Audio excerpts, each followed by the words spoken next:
The away game after a really successful homestand. What are the things that you take away and you remember to bring that great play here on the road? I think just kind of building on what we've done the last couple of games. It doesn't matter the building we play in, at home or on the road. We want to be one of those consistent teams that can bring that style of play every single night against whatever team we're playing, whatever building we're playing in. So I think that's going to be our focus tonight.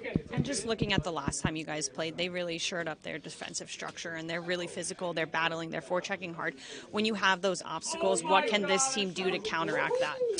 Well, that's what St. Louis is. They got a new coach. They kind of got somewhat of a new identity. Really skilled team, physical team, structured team, and we saw that firsthand. They got a couple goals and didn't give up a whole lot the rest of that game in Newark. So we just got to match that intensity. It's going to be a lot of competitive battles. It's going to be hard to get pucks through. They do a good job blocking shots. Again, on the other side, they do a great job of getting to our net. So it's going to be one of those tough games, and I think something that's been a goal of ours is to be able to, whatever style of play we're playing against, do our best to match that, if not exceed that, in whatever fast it takes to win the game. So a different test from some of the teams we've played at home over the last little bit, but we're trying to build something that's sustainable that we can just continue on. What's been the best part is kind of seeing the buy-in defensively from this group, particularly lately, just sticking with it in games where maybe it's been frustrating for a couple periods, but you don't start cheating the game and eventually get rewarded there. Yeah, I think the buy-in's been fantastic when you get the results that we've been getting. It's not like our top-end guys are not getting points because of it, or our power play is not clicking. We're still getting the offense, we're still getting the goals, we're still creating stuff, and I think that's just the best-case scenario for everyone to understand that. Just because you're putting a little extra focus on the defensive side of the puck or the structure side of it, you're still going to have that freedom to create and do what our top end guys do best. Does it fuel you guys on the bench when you see your skill players like a Bratter making a hit that then led to that goal at the end of a long shift, or Jack killing penalties now, things like that? Oh, it's fantastic when your top players are leading by example, when they're a big part of what your team wants to be. As you said, Bratter on that goal goes in and wins the battle, gets a puck out, scores a goal. Just even before that, the change that guys make, that's a selfless play to not maybe get the goal or get the assist or the plus or whatever, but we all recognize that, and it's on video the next day to make sure that guys understand this is what it takes to win and to have something positive happen. So like you said, Jack growing into a PK that we're hopefully continuing to build and get better at. So it's just all in all, it's been a lot of awesome positive signs. We're looking at it's not the start to the year anymore. Here we are, almost midway, 30 games through. So just continuing to build on things, continuing to add to our games. Like the Blues that bring a really strong forecheck and have really shored up their defensive end, how can this group make sure that they're all getting inside positioning and able to generate against a Blues defense like that? We've seen in the O-zone finding the middle. I think if we do find the middle, that means we're getting inside. So that's something we've been kind of nailing down, is trying to get inside, get in front of the net, create chaos. So I think if we do that, then it'll open up the middle, which ultimately when their center and wing both go, sometimes they duplicate and the middle's open. So if we use that properly tonight, I think we should get some opportunity and cash in on those.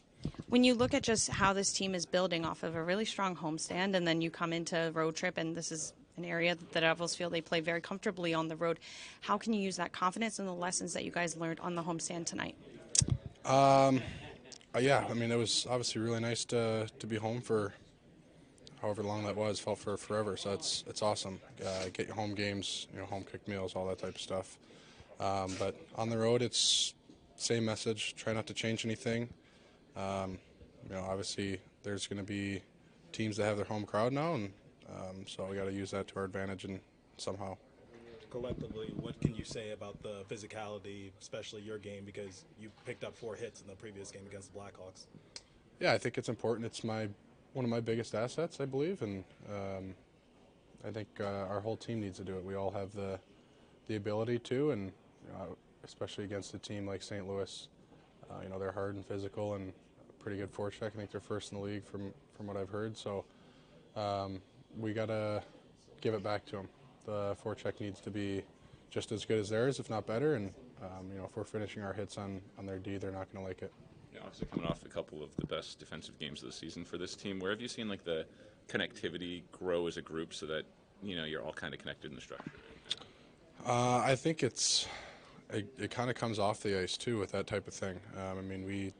We're such a close-knit group, and you hear everybody say that, but I think just the mood against even last game Blackhawks, when we scored that goal, if there's a video of the bench, all of us are jumping up going nuts. So just the camaraderie that we have in the group, that ultimately translates to the game and system. You trust that guy, and so that helps. That's the biggest thing. We saw Curtis Lazar centering a line and having Tomas Tatar on the left wing. Are both of them playing tonight? They are, yes. When you look at the threat that the Blues brought, and you've talked about it yesterday about them shoring up their defensive structure, what have you seen out of your team when they have been successful offensively that can counter really strong Blues defensive zone play? Well, we just got to stay with it. You got to do it for 60 minutes and threaten as often as you can, get to the neutral zone as cleanly as you can, defend quickly, to get the puck back, all those sorts of things. So, it's the same challenge you face each night, but this team's going to make it a little bit harder. What can you talk about the physicality collectively? Because it seems like defensively you guys have really taken steps forward as the season progresses. It's been a focus of ours for sure. I think we've done it more consistently of late. We